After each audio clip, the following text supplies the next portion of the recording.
un espacio donde podrás aprender sobre las diferentes temáticas que conciernen a la ética y al cumplimiento, a través de las experiencias de expertos en la materia, para quitar mitos y establecer las realidades prácticas del tema. Aquí comienza De la Ética al Compliance, conducido por Paola de la Torre.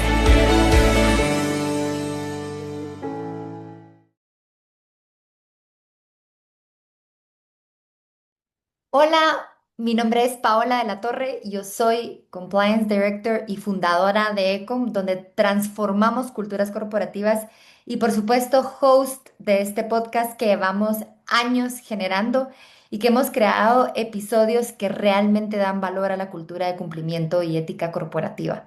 Bienvenidos realmente a esta segunda temporada que es de la ética del compliance, cómo implementar compliance y no morir en el intento.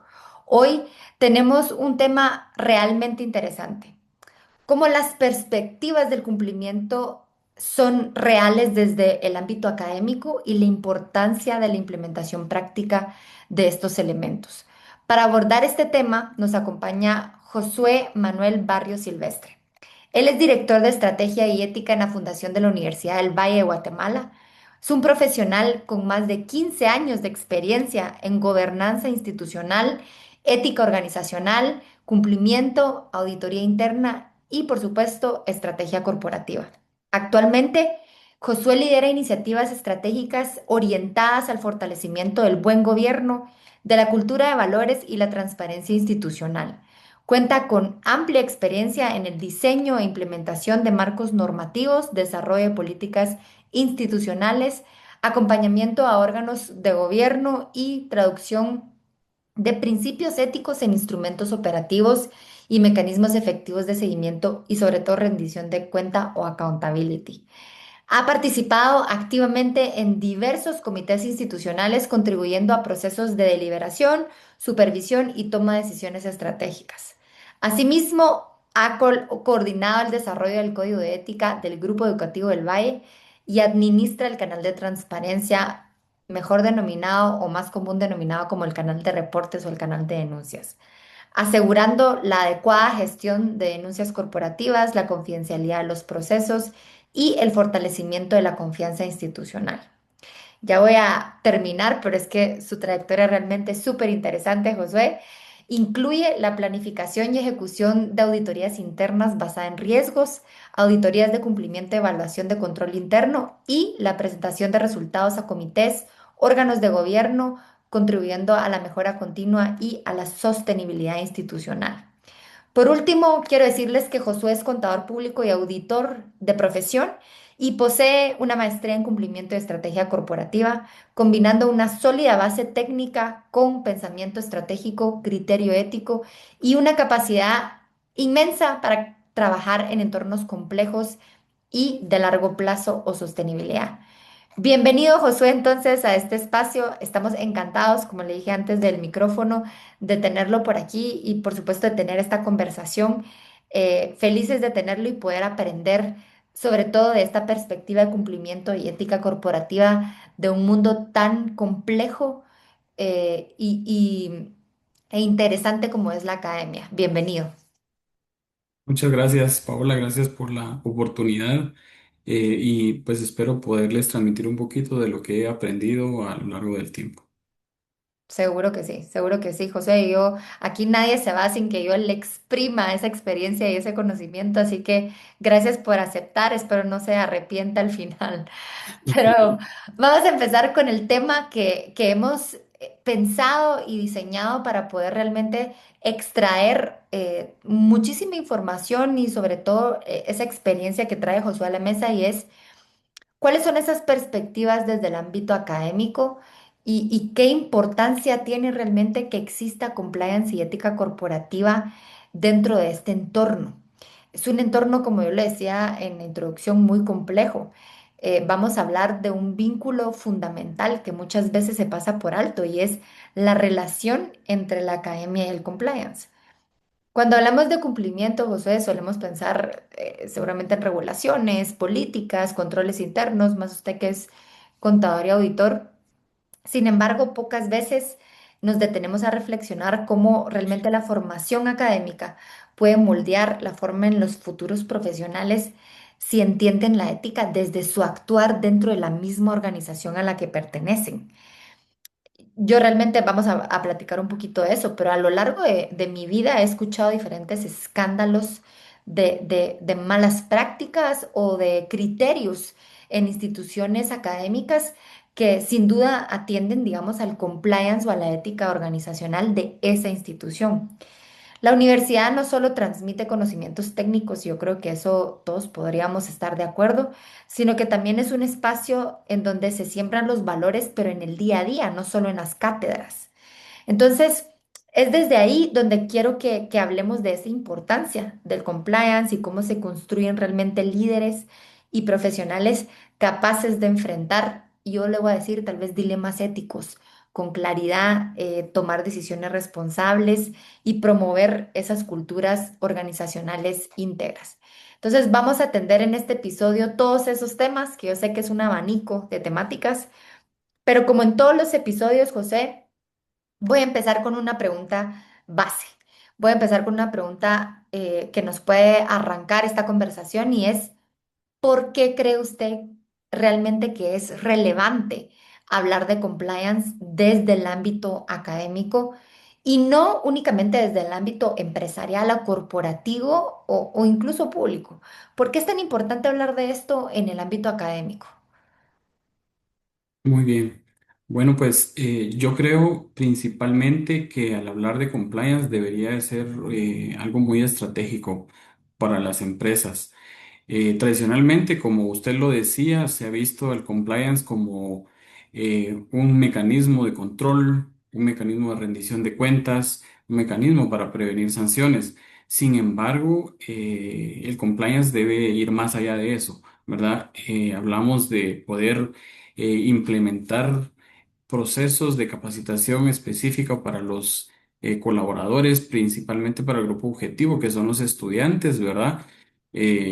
Y las instituciones educativas tienen dentro de sus stakeholders, tienen muchas personas, muchos participantes, dígase instituciones del Estado, personas individuales, personas jurídicas, los propios estudiantes que forman parte de la academia.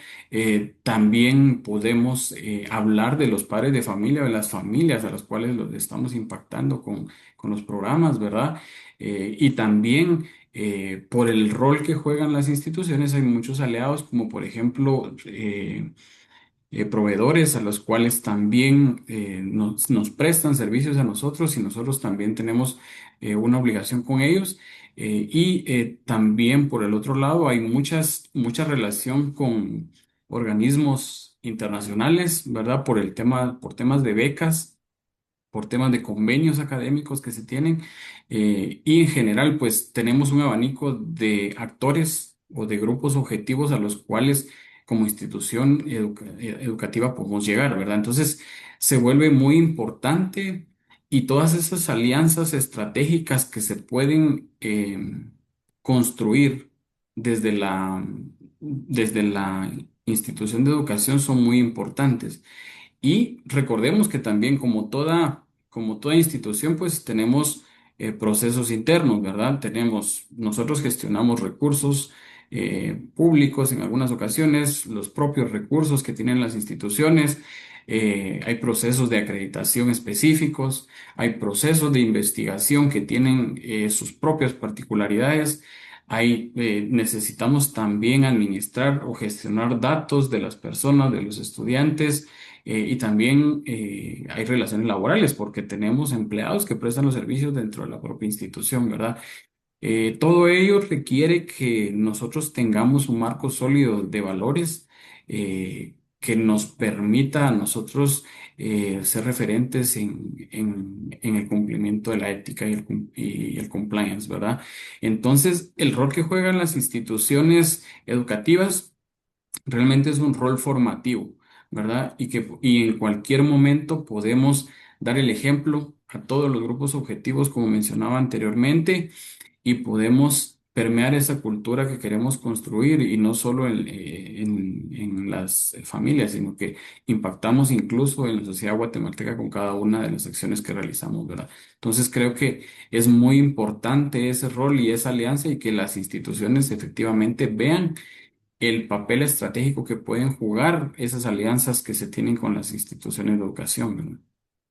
Me encanta Josué porque, digamos, la perspectiva que nos está dando es que no olvidemos que las organizaciones o instituciones académicas no dejan de ser una entidad corporativa que tiene diferentes stakeholders, incluso más que una organización corporativa común. Usted hablaba de sociedad, hablaba padres de familia, aparte digamos, los usuarios que son los estudiantes, las alianzas estratégicas que se tienen, el fondeo financiero dependiendo de la fuente en la que vienen. Entonces, realmente, ahorita escuchándolo, yo decía, bueno, yo creo que es incluso hasta más complejo el abanico de stakeholders que tiene una organización o una institución académica como esta, que incluso una empresa o una organización corporativa común, voy a decir. Entonces, ver el compliance desde un punto de vista de que, bueno, como somos una organización con esta complejidad, tenemos que implementar compliance a lo interno para poderlo reflejar realmente en lo que realmente alguien piensa que es una institución académica, que es enseñarle a los alumnos. Pero tal vez voy a entrar un poquito en eso, porque qué complejo, y lo sigo diciendo porque que yo lo escuchaba y realmente me llevaba la cabeza a otros lados, y es la ética corporativa o el cumplimiento, o voy a decir incluso el apetito del riesgo que establezca la organización a nivel corporativa, es la que reflejan en cada una de las cátedras que se da, en cada uno de los cursos que se da, de los programas que imparten. Entonces, ¿cómo logran conectar realmente? Bueno, esta es nuestra ética corporativa y no nos podemos salir de ahí. Se trata de sembrar la cultura ética en los futuros profesionales, que realmente es el usuario final o el usuario principal, que son los estudiantes. Entonces, eso me lleva a la otra pregunta, Josué. ¿Cómo contribuye la universidad, en este caso la universidad, porque yo sé que ustedes son un grupo educativo del Valle que tiene Colegio Americano del Sur, Universidad del Valle? Usted me corrige si me equivoco, pero centrémonos o utilicemos la universidad como ejemplo. ¿Cómo contribuye la universidad a sembrar una cultura ética y cumplimiento en los futuros profesionales, tomando en cuenta, digamos, esa ética corporativa? ¿Cómo lo hacen? O cuéntenos un poquito de esa perspectiva. Muy bien. Pues recordemos que las instituciones de educación pues participan en un momento clave, que es el momento de formación de los futuros profesionales, ¿verdad? Entonces, derivado de ello, ya tiene una estructura específica que contribuye precisamente a la formación y a permear todos los valores institucionales. Inicialmente, le puedo comentar que eh, es importante el acompañamiento del liderazgo que tienen las altas autoridades en las instituciones, en los programas, porque ellos son los que definen los tonos éticos o los valores institucionales que se quieren permear en cada una de las instituciones.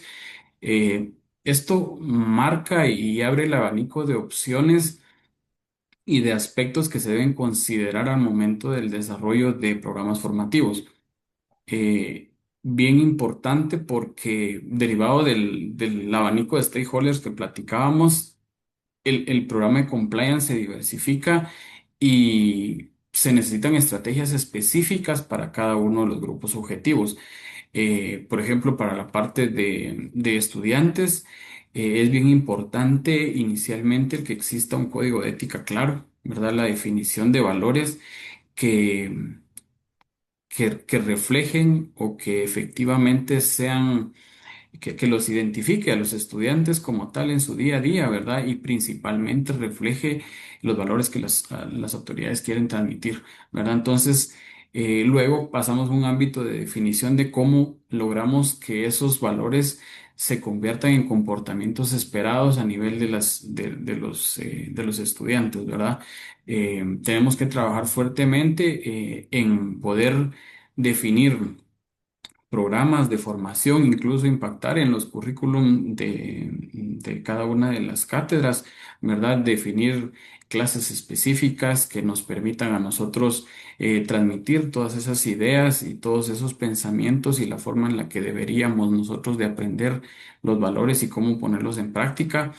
Creo que es bien importante tener un proceso de formación continua, es importante porque sabemos que la vida del estudiante pues tiene un ciclo específico, pero no debemos pensar en que ese ciclo termina después, al momento de graduarse un profesional, ¿verdad? Tenemos también que seguir dando apoyo a los egresados de cada una de las instituciones y principalmente dándole acompañamiento en procesos actualizados, ¿verdad? Que Mm, les permitan darles bien, herramientas a los diferentes profesionales, ¿verdad? Sobre cómo podemos realizar un verdadero proceso de identificación de riesgos y cómo nuevamente volver a desaprender y a aprender conceptos nuevos que nos permitan a nosotros gestionar adecuadamente los riesgos y a tener principalmente un criterio profesional adecuado y un pensamiento crítico ante las diferentes situaciones que se nos presentan, ¿verdad? Entonces, integrar la ética y el compliance de forma transversal en los planes de estudio es muy importante, ¿verdad? Promover el pensamiento crítico, como les decía, esto ayuda a enfrentar los dilemas éticos que los profesionales ya están viviendo en el día a día, en las empresas en las cuales laboran, en sus propias empresas, ¿verdad? Reforzar los valores creo que es muy importante porque esto les va a permitir no solo vivirlos, sino que tener un concepto teórico y práctico al momento de discernir y analizar determinadas situaciones, ¿verdad? Y principalmente creo yo que deberíamos basarnos en ejemplos concretos en los procesos de enseñanza-aprendizaje, ¿verdad? Es sí. decir, no solo basarse en elementos teóricos, sino que también colocar ejemplos que permitan a los profesionales analizar situaciones que sabemos que se van a topar en el entorno laboral, ¿verdad? En la vida real, al momento de desempeñar un cargo específico en una de las instituciones, ¿verdad? Estoy totalmente de acuerdo, José. Además, le tengo que decir a la audiencia que debo de confesar que soy testigo de esto porque soy orgullosamente docente de la Universidad del Valle y doy dilemas éticos en los negocios. Eso quiere decir que dentro de del pensum de universidad está esta clase que particularmente hablamos de cómo poner en práctica la ética cuando enfrentamos dilemas éticos y no es por vender la clase porque está parte del pensum, sino a afirmar que lo que está diciendo Josué realmente es importante y es real.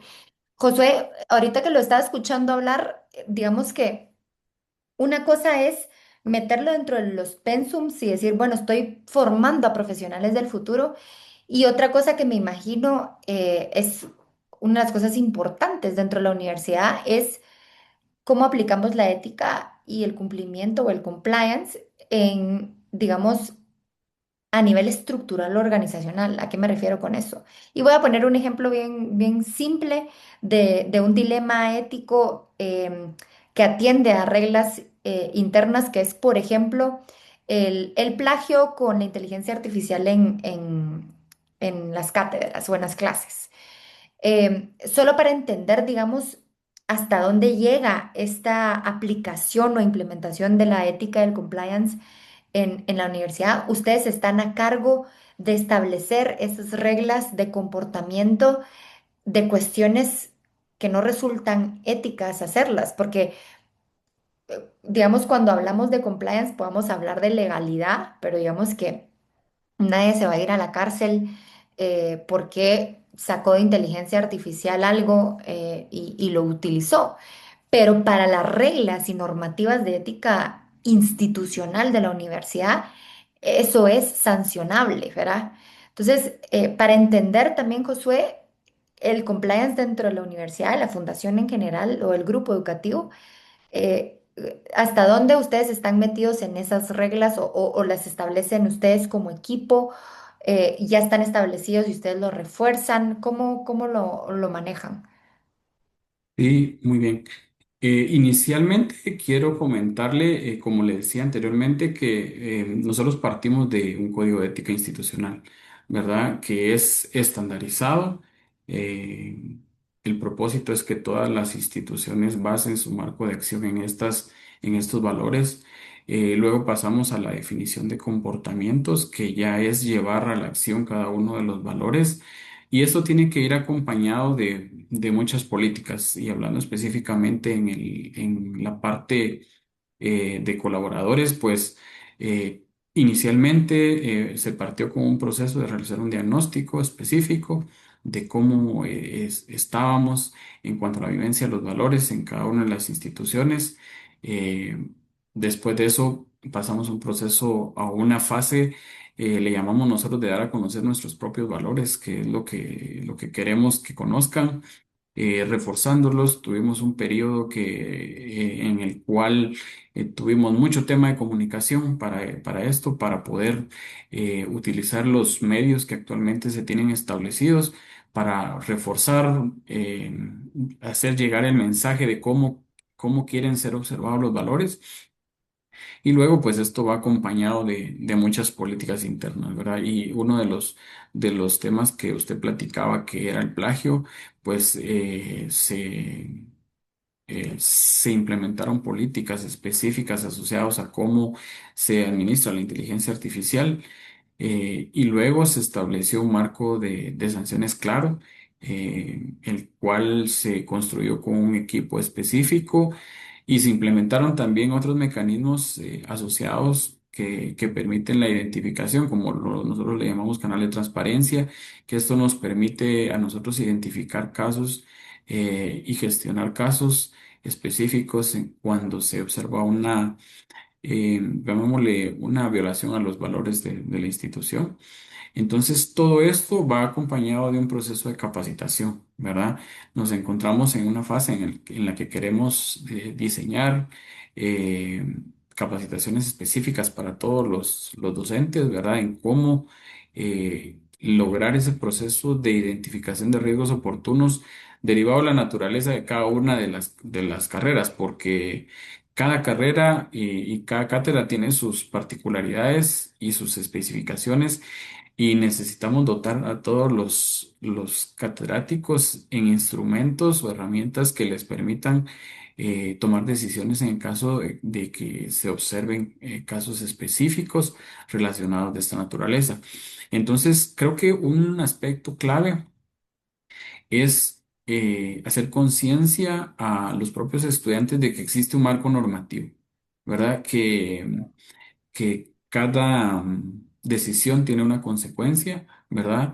Y que estén las reglas claras y bien definidas, porque esto da claridad de cómo se espera o cuál es el perfil de un estudiante egresado, que eso es bien importante y dentro de ello debe observarse y debe ser fundamental que el egresado pues tenga valores y principalmente actúe con ética y transparencia en cada uno de los aspectos que ejecuta, ¿verdad? Entonces eso es bien importante.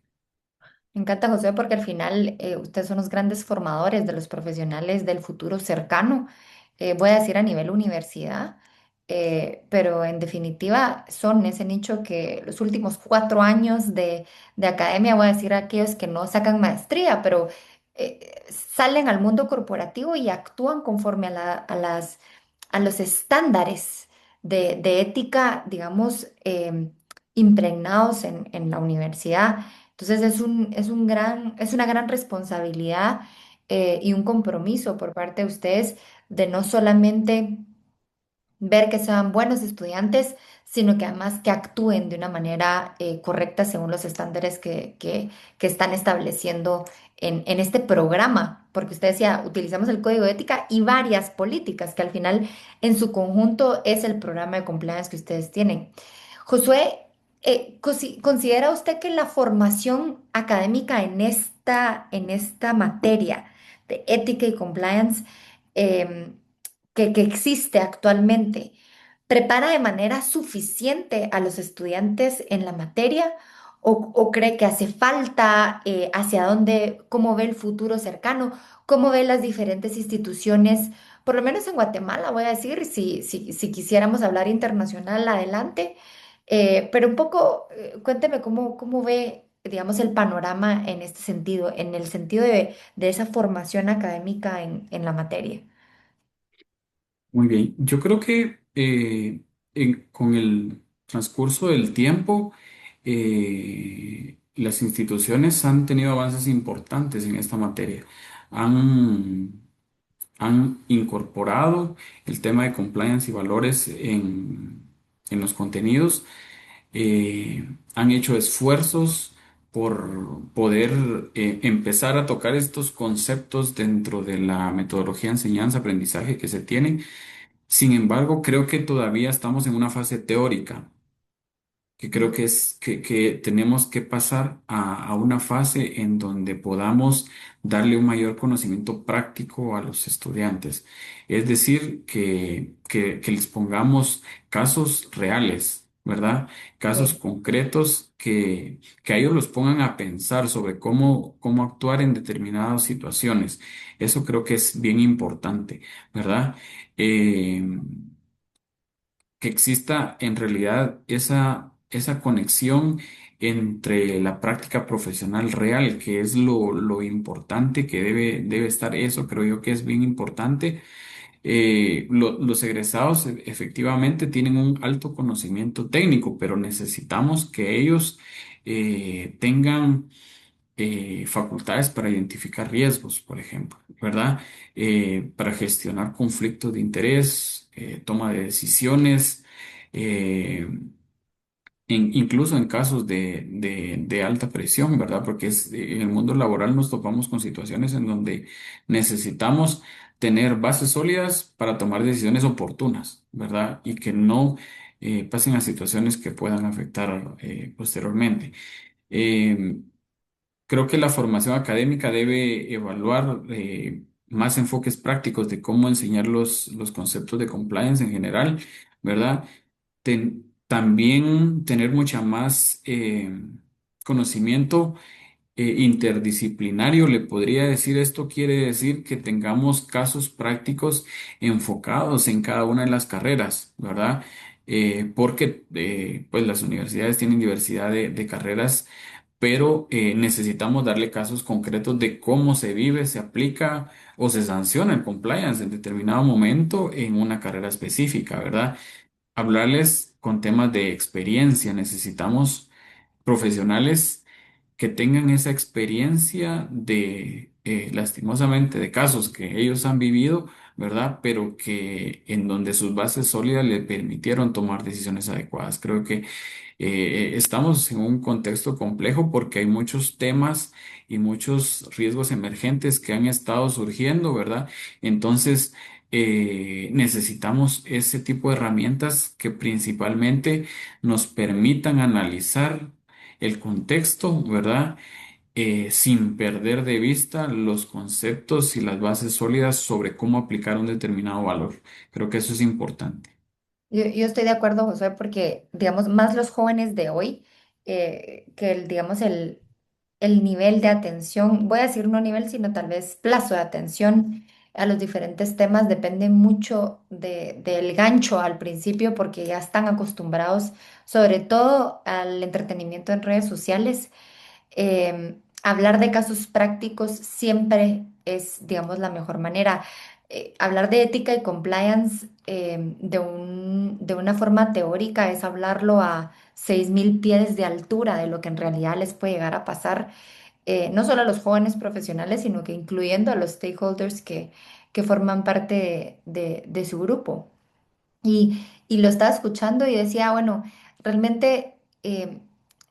¿qué riesgos podría llegar a tener un grupo como ustedes o una universidad como ustedes si es que las personas, porque ustedes reciben personas de todo tipo de contexto, social, económico, educacional, y se van a reunir ahí para recibir, digamos, formación académica bajo los estándares que ustedes ya establecieron. Entonces, escuchándolo hablar, yo pensaba, yo sé perfectamente, Josué, que usted no puede hablar, digamos, de temas específicos ni hablar de nombres, etcétera, en base al canal de reportes, como cualquier oficial de cumplimiento o director de cumplimiento y ética de una organización. Pero, ¿qué riesgos son más comunes que usted ve materializarse en la práctica del día a día? Digamos, esa identificación de riesgos uno lo ve a través de qué es lo que más me denuncian, qué pasa en mi organización, ¿verdad? ¿Qué tipo o qué asuntos son los más frecuentes? ¿Qué riesgos enfrenta su organización? Voy a decir que sobre todo cuando se reciben profesionales que no van con los valores y la ética organizacional que normalmente se tiene. ¿Qué es lo que más tienen que corregir en ese sentido? Bueno, muy bien.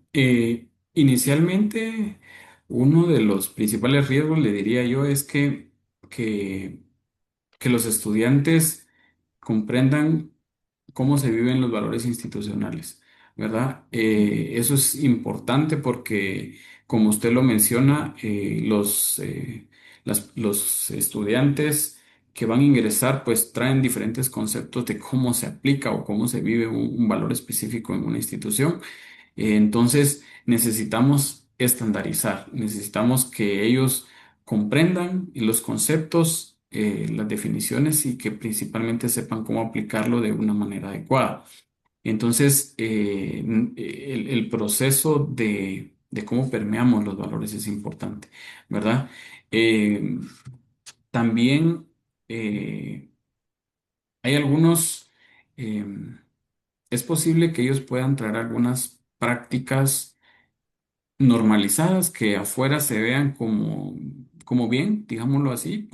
Sin embargo, eh, la conceptualización de cómo se desean abordar a lo interno y de cómo corregir eso es bien importante. Y aquí entra un tema cultural, ¿verdad? Yo creo que el riesgo cultural de cómo vienen formados esos profesionales nos impacta mucho porque eso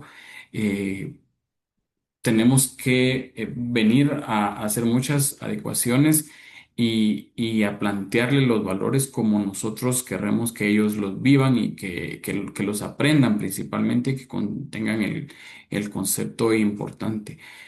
Cuando ingresan a una institución, puede existir un deterioro de la cultura organizacional porque ellos traen otras formas de vivir los valores, ¿verdad? Entonces, eso puede afectar las instituciones y principalmente puede provocar un riesgo reputacional bien alto. Entonces, tenemos que cuidar esa parte, ¿verdad? Eh, también la falta de un liderazgo ético en los equipos de trabajo es posible que afecte cuando no se tienen esas bases sólidas adecuadas, ¿verdad? Y esto pues afecta a todos los procesos. Todos los procesos se ven impactados porque no se comprenden, no se siguen con las delimitaciones que se han definido, ¿verdad? Entonces, principalmente le diría yo que tiene un impacto reputacional que tal vez no se ve en el corto tiempo, pero que eso puede llegar a afectar a la institución, ¿verdad? Sí, totalmente, totalmente. Y yo creo que es tal vez una de las barreras más grandes que se tiene, y ahorita vamos a hablar un poco de esas barreras y qué es lo que ustedes hacen para reducirlas, pero sin duda lo que se trae de casa, voy a decir, y casa yo me refiero también como muy bien lo decía Josué, que han aprendido antes de venir aquí. ¿Qué es lo bueno y lo malo para ustedes antes de venir a estas reglas? Que lo bueno y lo malo es esto, ¿verdad? Eh, Exacto. ¿qué, qué barreras, además de ese contexto distinto que podemos encontrar en cada uno? Encuentran en este ámbito especial que es el académico, para que ustedes puedan implementar de manera efectiva la ética del cumplimiento. Hay hay una resistencia a querer cambiar, digamos, esa perspectiva. ¿Cuáles son las barreras que ustedes han encontrado en capacitación, en el uso del canal? Cuéntanos un poco cuáles son esos obstáculos que se han encontrado como equipo para poderlo implementar. Muy bien. Yo más que barrera le podría decir retos, porque creo que es importante visualizarlo y cada sistema de compliance es diferente y se debe adaptar a la necesidad de la institución. Uno de los aspectos que nosotros desarrollamos es el tema de tener códigos de ética en diferentes idiomas. Eso es bien importante porque tenemos estudiantes extranjeros, estudiantes que guatemaltecos como tal, pero también por el sector al que nosotros vamos enfocados, también eh, hemos tenido la necesidad de desarrollar códigos de éticas en idiomas mayas. Entonces, porque necesitamos que los estudiantes comprendan nuestros valores en su esencia, ¿verdad? Entonces, ese reto cultural es bien importante y el tomarlo y el poder desarrollar códigos de ética ad hoc es importante. Entonces, creo que tenemos también el reto de poder apoyar en cómo se percibe un canal de transparencia adecuadamente.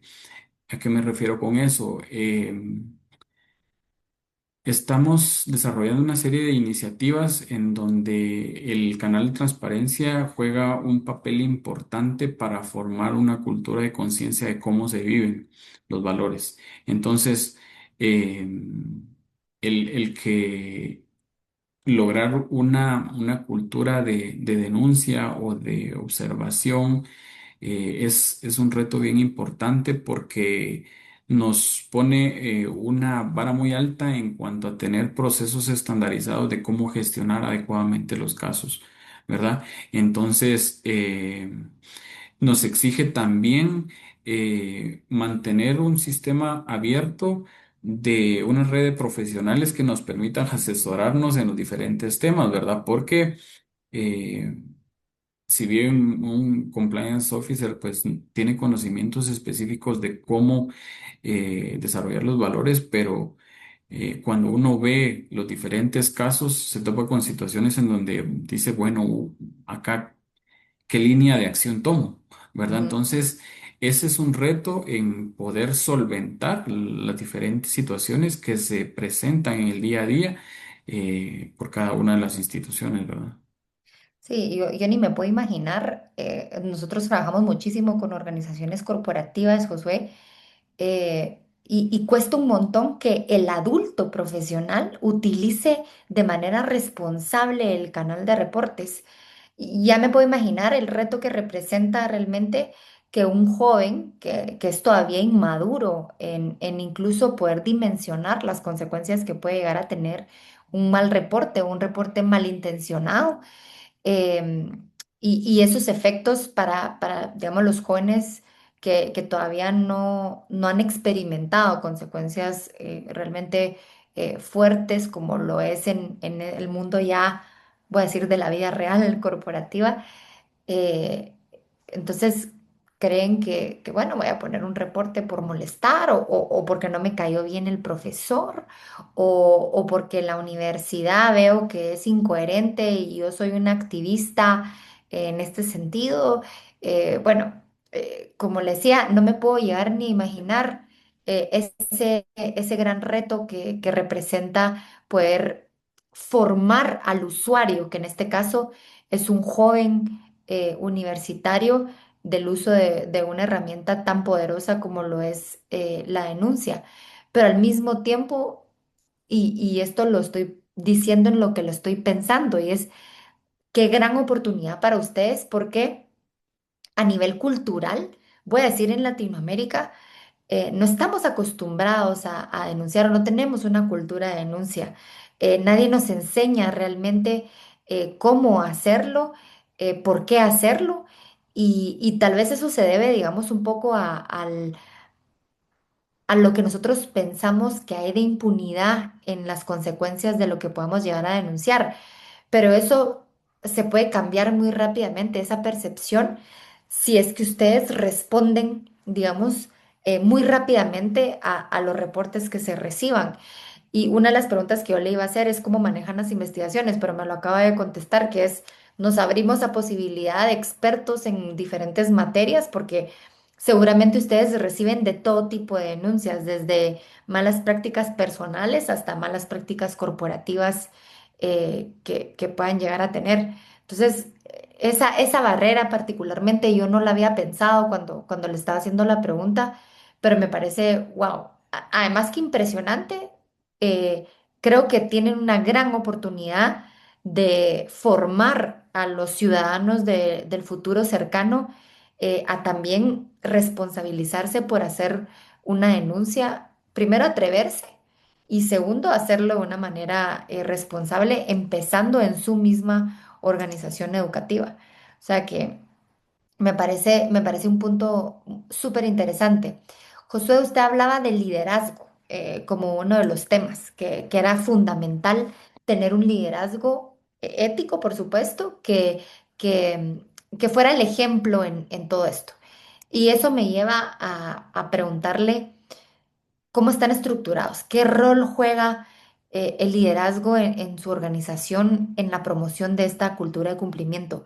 ¿Hace cuánto se lo plantearon como una estrategia corporativa?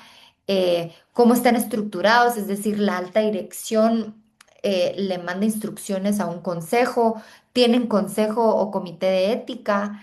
¿Cómo están estructurados y qué rol juega realmente la alta dirección en todo este programa de compliance? Muy bien. Bien, pues el papel y el acompañamiento de la alta dirección es muy importante porque ellos marcan el tono ético de las instituciones, ¿verdad? El acompañamiento permite el empoderamiento hacia las unidades, que vemos los programas de cumplimiento. ¿Cómo estamos organizados? Pues hay un consejo, un consejo de fiduciarios que su rol principal es administrar cómo está organizada la institución. De ellos se derivan comités específicos y uno de ellos es el comité de ética. Acá en el comité de ética pues se delega todo el proceso de fortalecimiento de la cultura de valores en cada una de las instituciones, ¿verdad? De ello hay una oficina específica de ética y estrategia, ¿verdad? Que es la que le comento a la que yo pertenezco. Y esta oficina o el comité pues tiene una participación muy importante, le diría yo, y reuniones periódicas mensuales, le podría decir yo, para poder evaluar y dar seguimiento a los planes de acción que se han definido. ¿Verdad? Por su parte, la integración de un comité de ética es bien importante que existan representantes de los diversos procesos institucionales, ¿verdad? Porque ellos son los que nos ayudan a permear y a implementar las diferentes estrategias que se han definido en un comité de ética. Entonces, yo creo que la constancia del comité en cuanto a las reuniones y el proceso de rendición de cuentas por parte de las instituciones es bien importante porque se va monitoreando el avance Ujú, en cómo se ha cumplido con los objetivos y los indicadores que se han establecido. Entonces, pues las instituciones tienen, de acuerdo a su ámbito de acción, la definición de políticas y procedimientos, ¿verdad? Desde el comité se marcan los lineamientos generales de cómo se deberían de ejecutar los programas de cumplimiento. También desarrollamos equipos de trabajo específicos que nosotros les hemos llamado embajadores de los valores.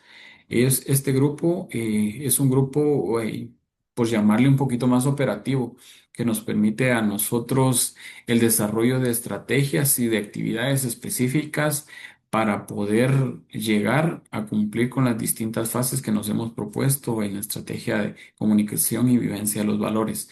Entonces, existe toda una estructura que debe tener un proceso adecuado de planificación, de organización, ¿verdad? Y de tener el empoderamiento de las facultades necesarias que le permitan ejecutar en sus áreas de acción, y también que exista un proceso de rendición de cuentas para poder ver los resultados.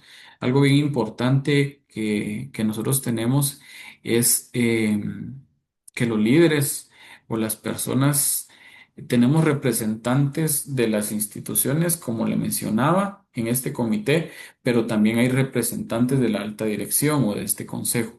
Entonces, ellos también nos dan los lineamientos o las especificaciones de cómo poder desarrollar el programa de cumplimiento. En algunas ocasiones se plantea, por ejemplo, algún proyecto que para visión del propio comité va acorde con nuestro programa de cumplimiento, pero la visión de ellos es un poquito diferente por su rol corporativo.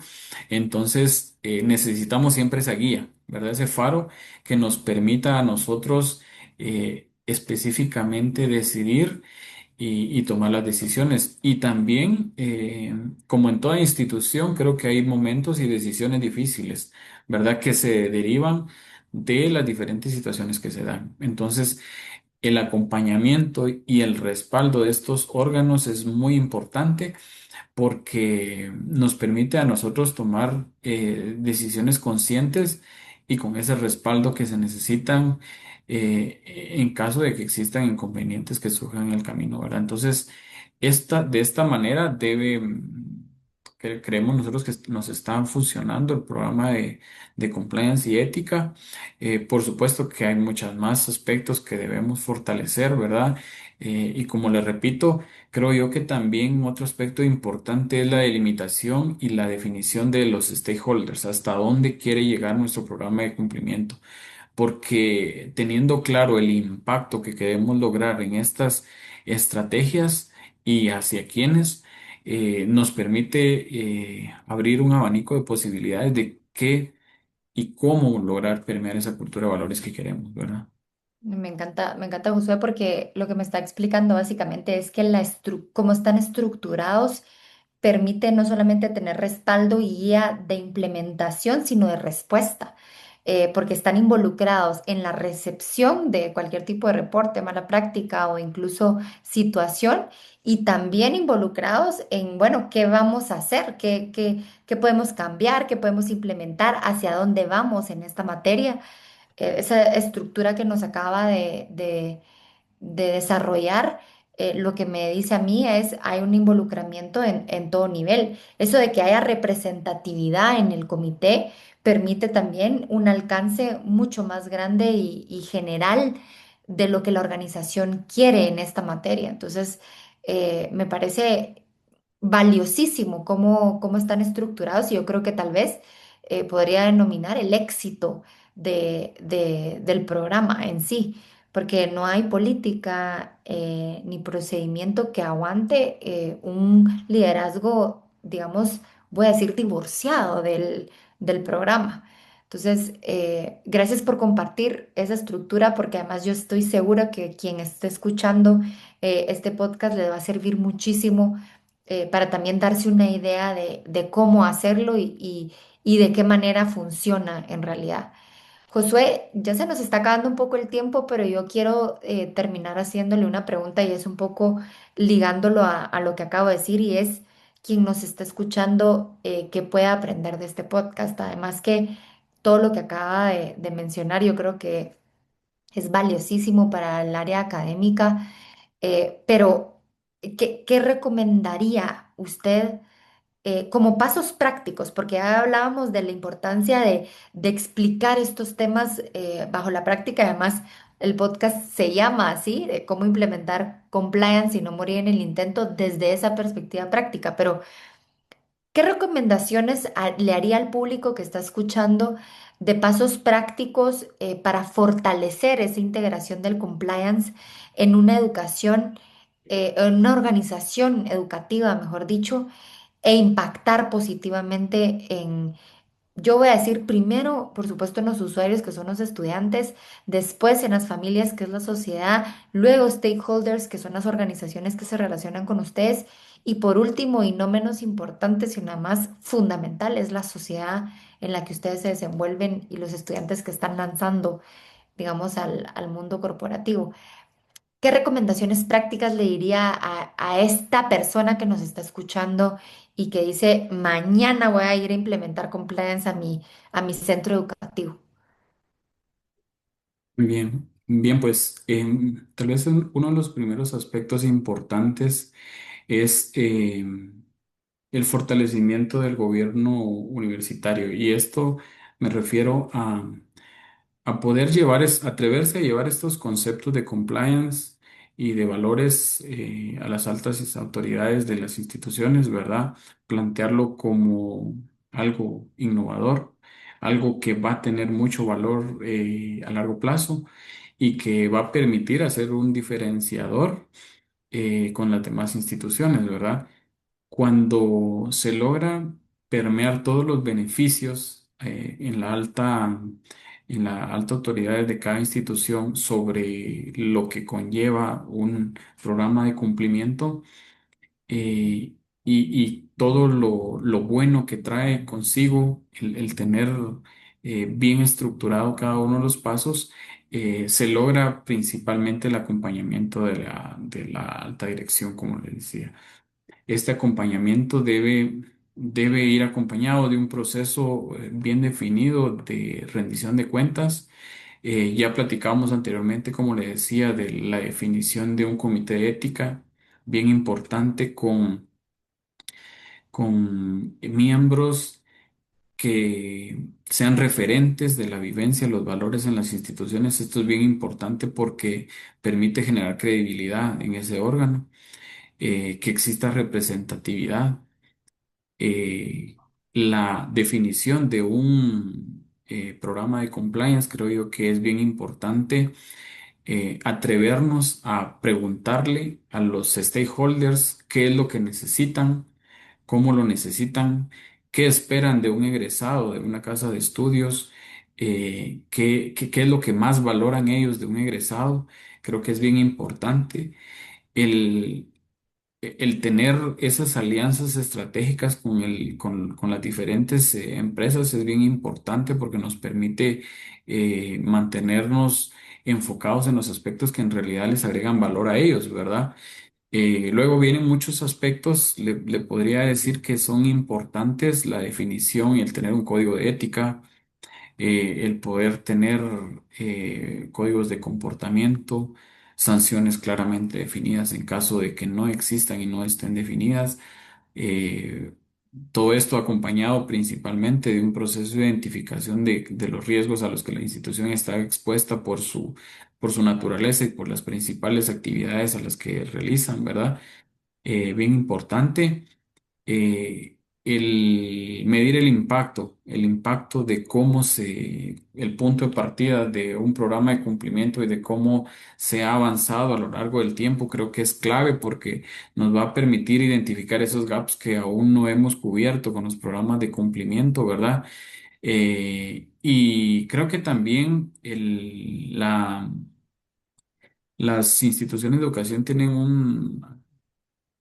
un diferenciador, que es el poder establecer alianzas estratégicas con empresas, con entes reguladores de algunas políticas de compliance o de leyes asociadas que debemos cumplir. Entonces, como institución podemos influir en este tema. Y luego, pues, poder mejorar los currículum de los diferentes estudiantes, ¿verdad? Para poder eh, incluir dentro de cada una de las materias o de las asignaturas temas relacionados con compliance, cómo se debería vivir, cuáles son las mejores prácticas y, como le decía a un principio, también tener eh, esa parte práctica y esa parte vivencial que les va a agregar mucho más valor a los programas de cumplimiento. Y creo que también debe ir acompañado de herramientas de comunicación como lo es el canal de denuncias, que es importante porque necesitamos tener canales de comunicación que nos permitan a nosotros eh, escuchar a los stakeholders, ¿verdad? Creo que un aspecto importante y que de nuestra parte estamos trabajando es el poder también tener canales de comunicación no solo para recibir denuncias o cosas negativas, sino que también un canal de reconocimiento de los valores. Creo que es importante porque no nos podemos llenar de malas noticias. Tenemos también que promover las buenas y promover con el ejemplo. Creo que es importante. Entonces, tener toda una estructura que nos permita reconocer también a los colaboradores que viven, a los estudiantes que viven los valores, es importante porque creo que debemos buscar puntos en donde la práctica permita efectivamente que los estudiantes comprendan los conceptos y no únicamente en un aspecto teórico. Entonces, creo que por ahí los dije tal vez algo dispersos los elementos, pero en su conjunto creo que todo eso viene a fortalecer un programa de cumplimiento. Josué, de verdad muchísimas gracias porque yo creo que le acaba de dar una ruta de trabajo a cualquiera que esté pensando en implementar o fortalecer su programa de cumplimiento y ética corporativa en su centro educativo. Yo me llevo con una estructura de gobernanza, rendición de cuentas bien claro, un canal de denuncias y un canal de reconocimiento de valores para promover de manera positiva el tema, una buena comunicación, medición de lo que se está haciendo para poder realmente ver el punto de partida, hacia dónde vamos y qué estamos construyendo. Porque es cierto, José, que a veces, yo me voy a meter un poco en la jugada, pero a veces uno se siente un poco frustrado en esa navegación de implementación que uno no sabe si está avanzando o está retrocediendo, en ver realmente si la cultura crece o no crece. Entonces, esa medición continua creo que también le da un empuje a quienes están liderando el programa. Yo creo que es fundamental. Además que a la alta dirección también le da buenas cartas para decir, bueno, sigamos invirtiendo energía, tiempo, esfuerzo y recursos en esto que nos está dando tanto fruto, ¿verdad? Entonces, la medición es fundamental. Yo me quedo con algunos elementos. Yo estoy segura que todos ahí pusieron atención y escribieron esta ruta que podemos utilizar desde la experiencia. Así que con esto tengo que cerrar porque me quedé sin minutos, pero yo siempre digo en los episodios, no se preocupen que yo voy a tener otro episodio con esta persona para poder realmente indagar con más detalle. Pero Josué, en términos generales, yo le quiero agradecer. Es la primera vez que tenemos un contacto con un centro educativo que nos pueda dar una perspectiva de cómo se vive el compliance a lo interno y por eso vamos a estar muy agradecidos y sobre todo lo insto a seguir siendo ese ejemplo. Las personas del futuro cercano están en las manos de ustedes y qué mejor que implementando un sistema de compliance en la organización y sobre todo premiarlo en la formación y educación de los jóvenes. Así que muchísimas gracias y además felicidades por todo ese esfuerzo que se hace. Muchas gracias, Paola, y gracias a todos por la oportunidad. Pues espero de verdad que lo poco que les transmití sea de utilidad, ¿verdad? Y muy agradecido de poder contribuir en lo que sea al fortalecimiento de la cultura de valores de las diferentes instituciones. Súper, muchísimas gracias, Josué. A nuestra audiencia le doy las gracias por mantenerse seguramente activo y poniendo muchísima atención en este episodio. Terminamos el episodio de hoy, pero por supuesto los veo en el siguiente, donde vamos a hablar de la ética, el compliance, cómo implementar compliance y no morir en el intento. Hasta el siguiente episodio. Chao.